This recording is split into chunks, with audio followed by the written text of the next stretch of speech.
Hello and welcome along to the Matchbook Betting Podcast, Cheltenham Day 4 preview, and its producer Daniel Hussey standing in once again for Tom Stanley, who still joins me on the top right. Tom, how are you? This is 2 in a row, exact same introduction. How about it? Unbelievable scenes. Yeah, I'm all right. Yeah, I've dried out. Yeah, good. I'm looking forward to Friday. Friday is traditionally the day I go into saying it's tough today, so that's good.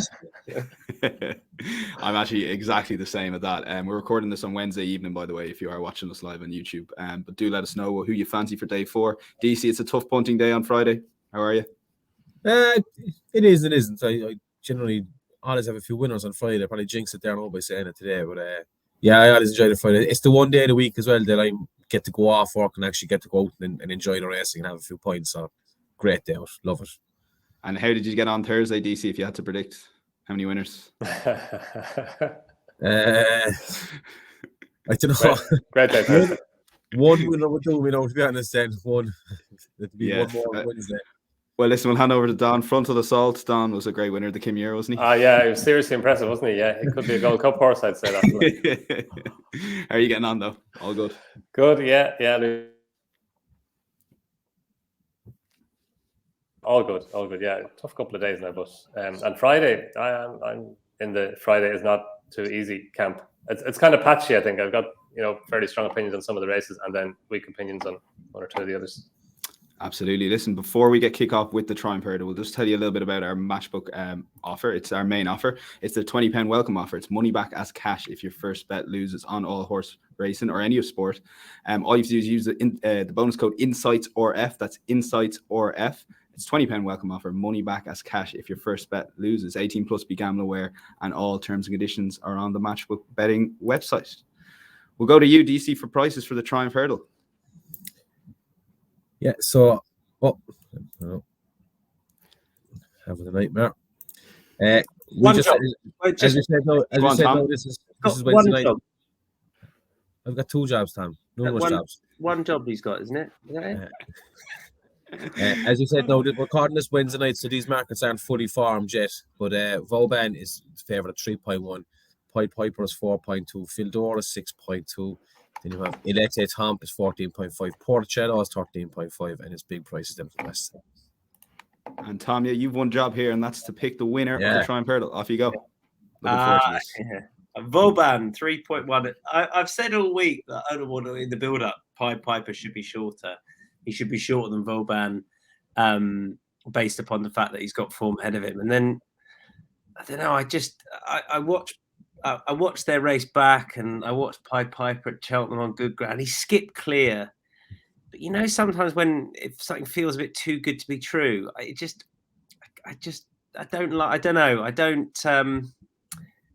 I think he just beat Trees, Pied Piper, last time, and Vauban, I think he really improved, and he showed more last time than Pied Piper did, and I think he'll reverse the form. He's not a great value, but he's, if I'm trying to find you the winner, I think he's just about backable at 3.1, and so I'm with him. And that is your job, Don. Yeah, I like Elete Tom. Just it's basically on his run the last day, which was the evidence that we have here. It was his first run for Willie Mullins, his first run over 2 miles. His 2 runs in bumpers in France were over 1.5 miles. His first run since last summer, and he was keen and free. He made a mistake at the first. He was high over the second. So he did lots wrong in the early part of the race. I just thought he did really well to stay on as well as he did to finish third. And we just don't know how much he's going to improve from that. He's got 6 lengths to find with Vauban and 3 lengths to find with Fildor. But just thought okay, Vauban only had the 1 run over hurdles before that. But Fildor was pretty, he'd had his 3 runs, his 3 wins. So he's getting to the point where he should be probably plateauing out a wee bit. Look, he's tough, and toughness is going to be important in the Triumph Hurdle this year on the ground. But I just think Elete Tom, I thought he should be shorter. I think he should be shorter than he is, because he's got, he may not make that level of improvement, but he only has 6 lengths to find with a stable companion who's 2-1 favourite, and he's a 14-1 shot. I just think that's it's just too big. I think Cara Allen comes into it as well, because he was disappointing in the spring hurdle, and I'd written him off as a Triumph Hurdle prospect. But then he was very good last time at Ferryhouse, and it's interesting that they're running him having gotten highly regarded, and he's a decent price as well. So he'd be my kind of second bet at the prices. But Eli Tom, he'd be my main bet. And DC for you, you're going to kind of Control C, Control V on this one from Don.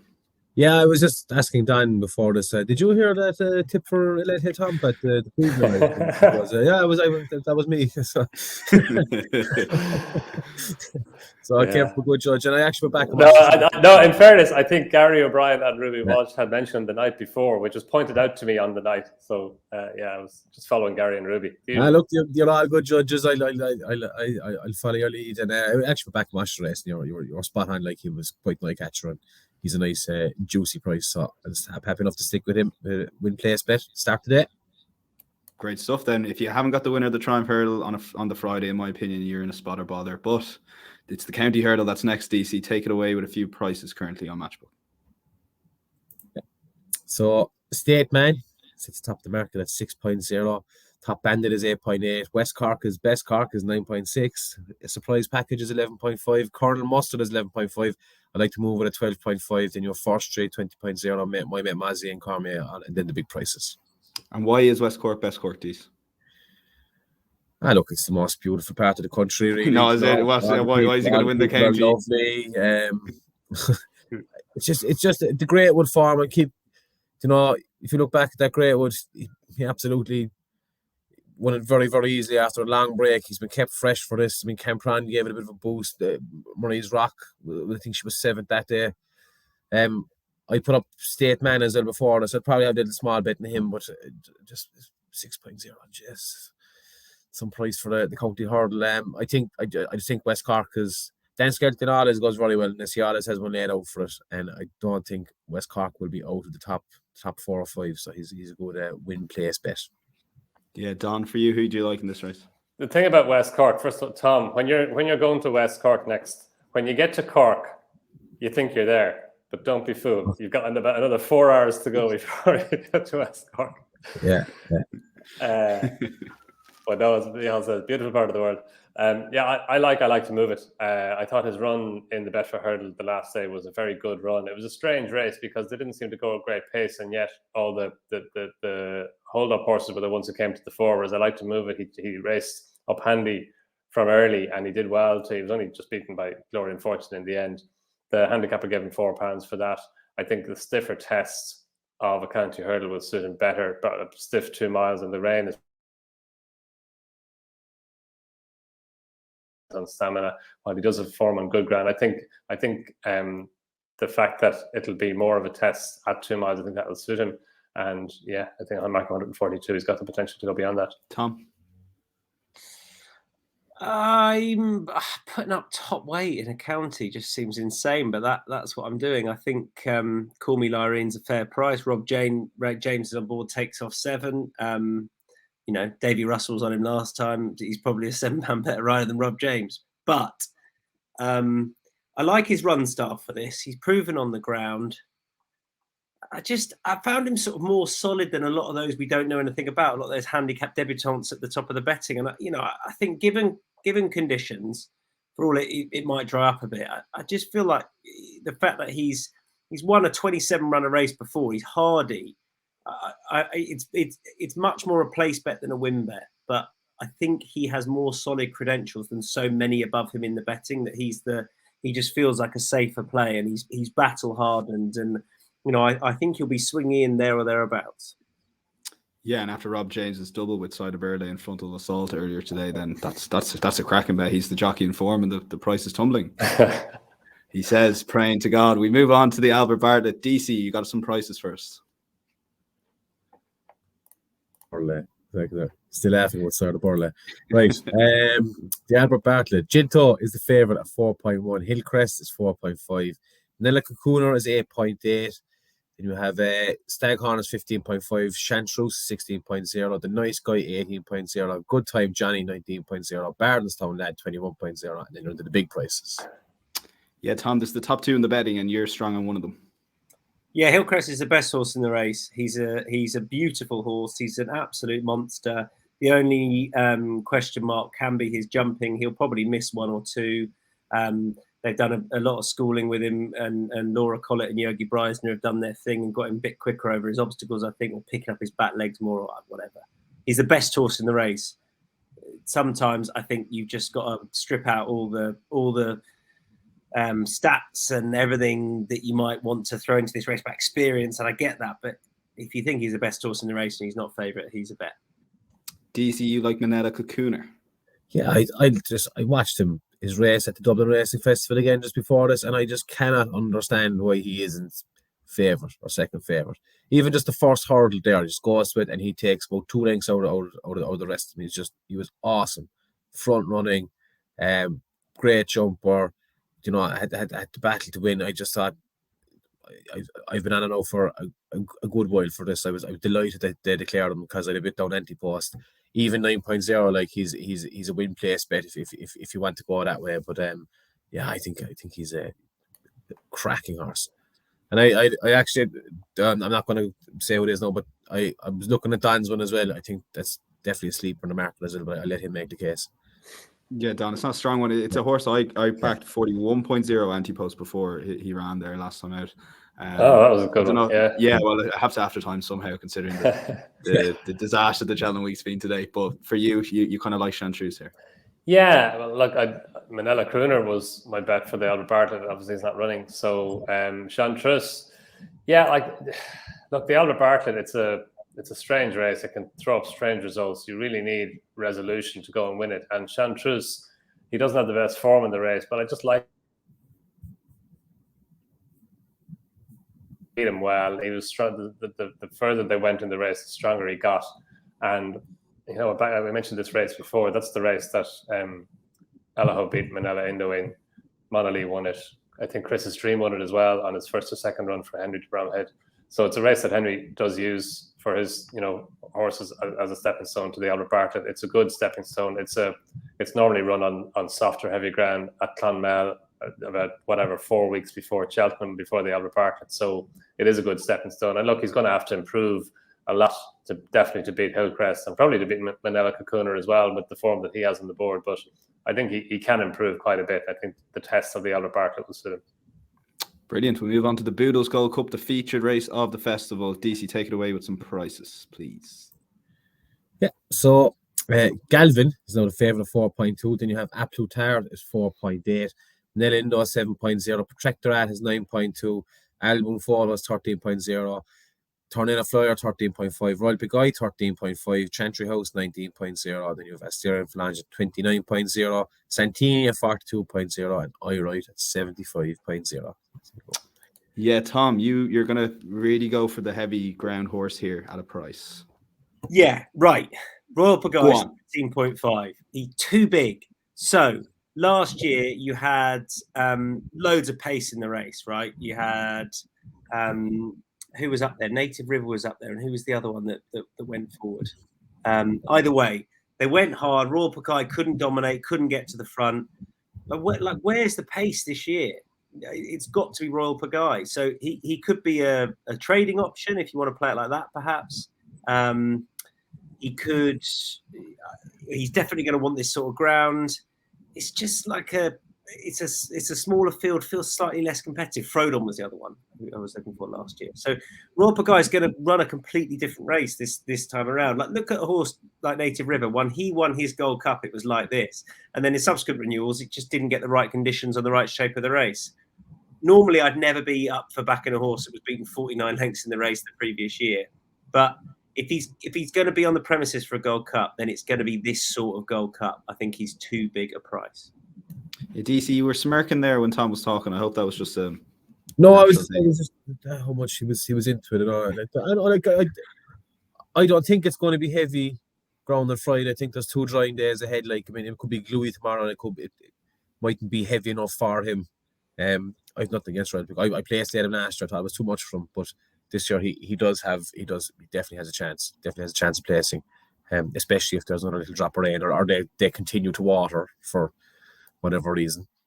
The one I like is Galvin. I found it very hard to really come down on one of this, and I was just overthinking it. And I said, Galvin, I think, is probably the best form coming into this race. He's improved so much this year. he's good festival form. I've backed for the Grand National, which is dead in the water now because he's a Gold Cup horse and he's top weight. But he's I can see him. I can see him. He's nice running style, just good traveller, and just everything you need for a Gold Cup horse. And he's gone favourite while we have been, like, we're recording this on Wednesday. He's gone favourite while we've been recording this podcast. Like, so that there is obviously money for him. And I hope he wins it. And yeah, it's a very interesting point from Tom, Don, that where's the pace of the race going to come from? You can, like with Minetta Indo, but yeah, well, there you go, Santini for about half a furlong. So for Minetta Indo, will he potentially, to win this race, have to maybe force the pace? No, I don't think he'll have to force it, Daniel. I think I'd like to see him close to the pace, all right, because he stays so well. He wouldn't have to lead, or look, it's a good point that Tom makes. There are plenty of horses here who like to be up there without leading, so it's going to be interesting to see how they go. But Micheál's right. Like today, it's very hard. You're there. It's very hard to think that it won't be soft ground at Cheltenham this week, but it probably won't be if they get. I think the weather forecast is quite dry for the next couple of days. By 3:30 on Gold Cup day, the ground probably won't be that soft if it doesn't rain again.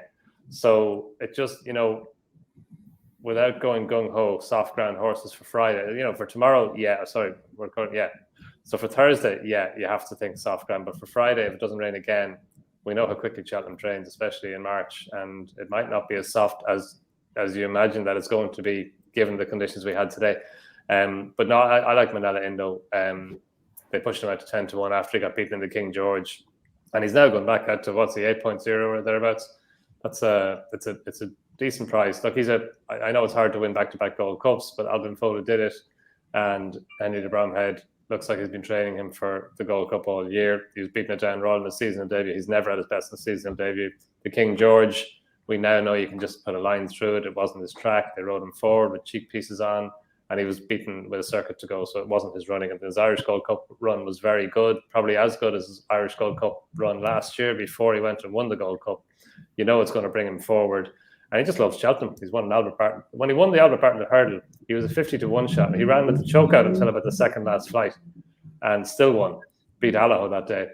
And then in the RSA chase, he was mugged by Champ after him and Allaho went too fast early on, or too far out. And then he won the Gold Cup last year. He just loves Cheltenham. It's his time of year. And I think he should be favourite in front of Galvin. Yeah, and of course, given the Thursday and Friday will be on the new course that they haven't been into the ground from yet today's racing, so that is interesting there. We basically, myself and Don, have come to the conclusion, Tom, that you're talking nonsense and it'll be good to soft on the Friday.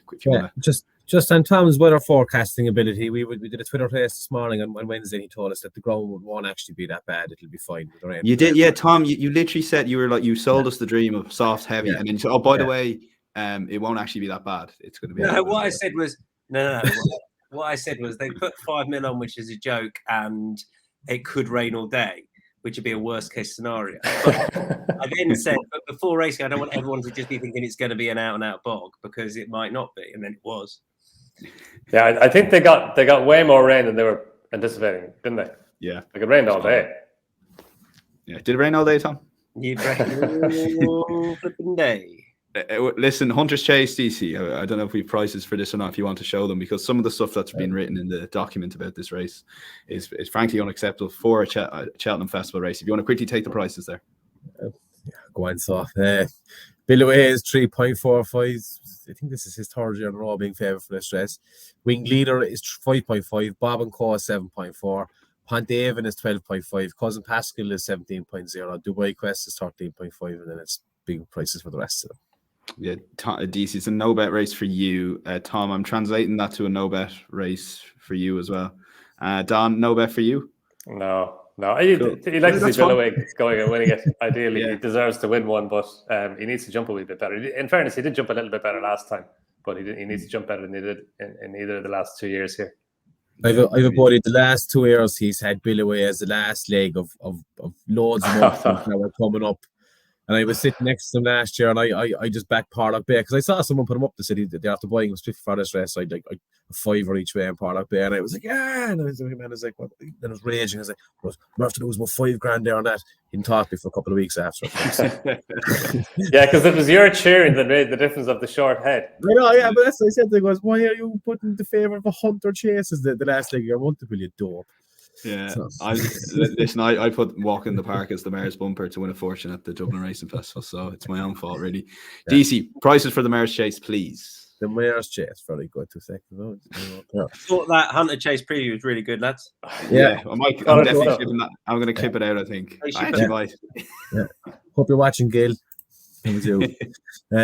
So Ellie May is the sitting top of the market at 3.25. Mount Ida is 3.4.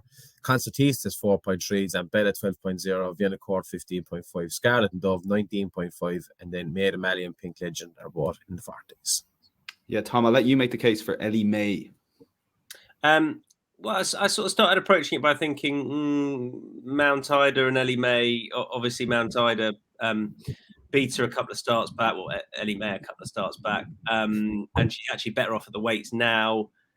But that was right-handed, and I know she's won left-handed here, Mount Ida last year, but she won't get away with that in this sort of race.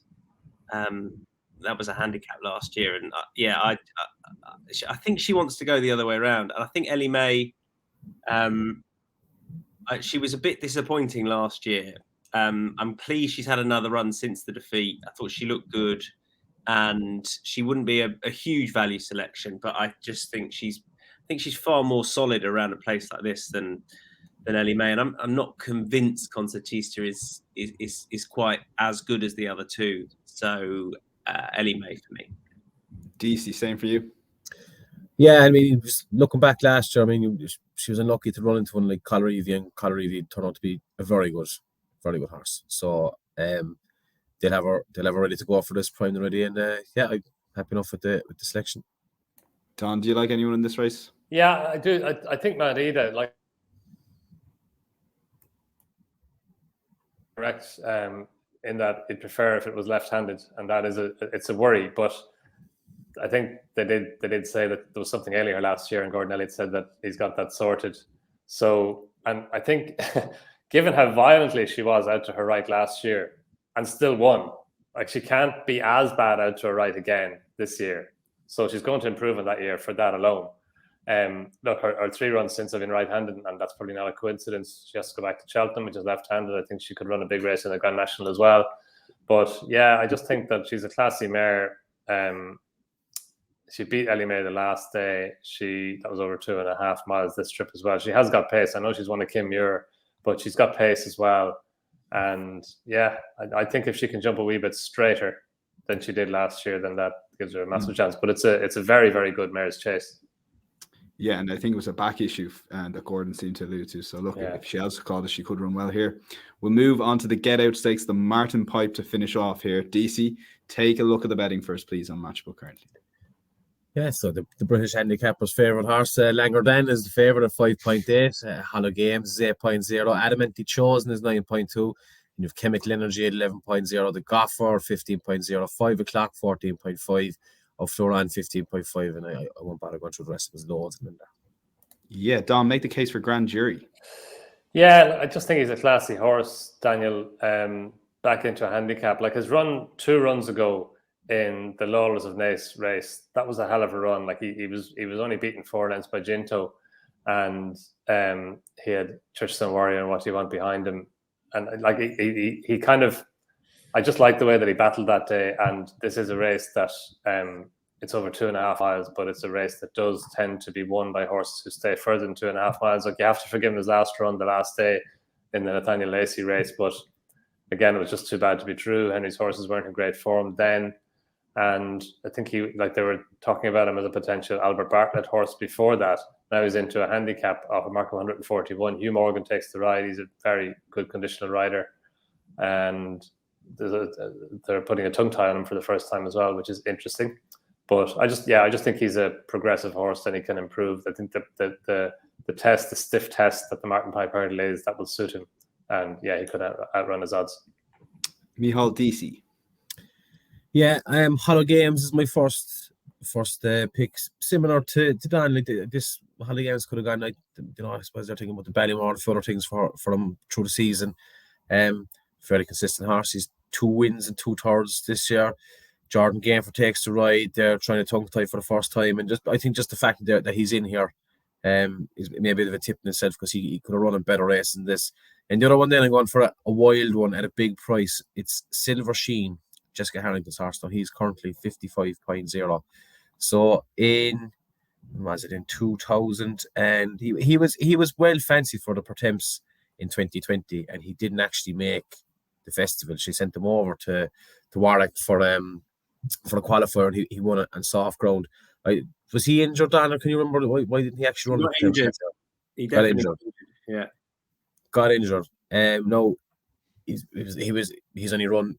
He was off for a year, ran once, ran terribly, and was off then for most of the year again. But he's kind of on the go now since October. There's nothing really to suggest from his runs that he's absolutely flying it, but he could be presumably very well handicapped. They've tried to qualify for the Pertemps this year, but it hasn't got there. Just at an absolutely massive price, win place. If you can get to 5 or 6 places on this, like, he could be outrageously well handicapped on previous form. And Jessica Harrington is a select team this year, but I think she's doing all right so far. So I'll have a little small win place betting him. Tom. Yeah, just to add to that, he was on my shortlist because I backed him quite heavily anti-post for that year's Pertemps, and then he got me too. Yeah, guilty. Lads, you get it back now, 55.0. He's got blinkers on for the first time. I do think he's really interesting, but it could just be that the injury, he's not over it, because he's not. He's definitely risky. He's a big price. Anyway, I don't know for this. So, who how can you know with any confidence what's going to be the future Grade 1 horse? I know what isn't going to be, and that's Langadan. So anyone puts that horse up as their best bet is just, that's insanity. He's a Langer. We'll come to that.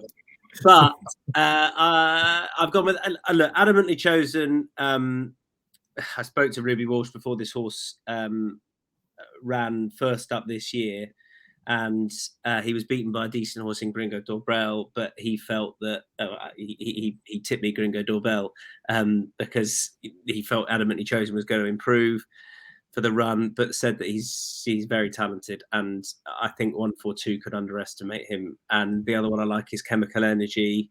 The My Mate Mozzie form is pretty good. He's won a couple of races either side over this sort of distance, and I'm just looking for an Irish future star. And I think I almost don't really care what weight they're carrying. I'm just looking for the Irish Grade 1 horse, so I'm hoping it's one of those.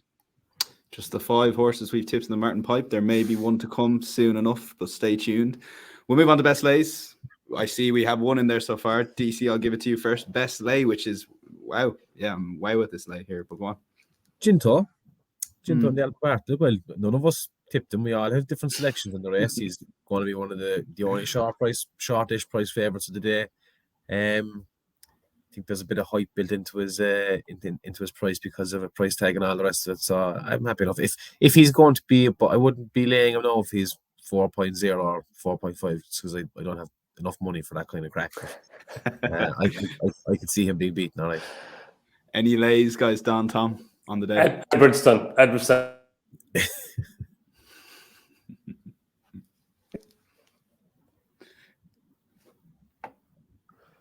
This is a great end.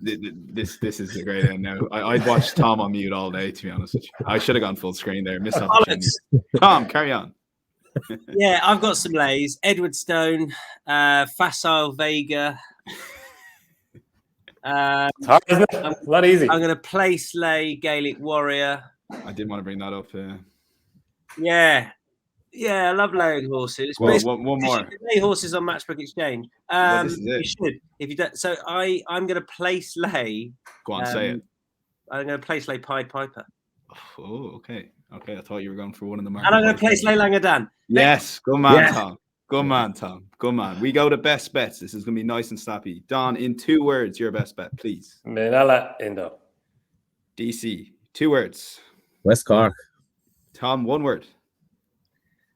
Hillcrest. And my best bet comes in the Martin Pipe. It's Langer Dan. If he performs anyway to what he did last year, he absolutely bolts in, and he was the nap of the Friday. We're done. Tom, Micheál Deasy, Donn McClean, thanks a million for joining us on Friday. It's been a long week, guys. I know we're only halfway through it, but we're actually finished it if you're listening to it on this time. It's very confusing, but guys, take care. Do enjoy. Do give us a thumbs up if you're watching, and we really appreciate it. Insights.matchbook.com for a full recap. Until then, have a great weekend. Take care.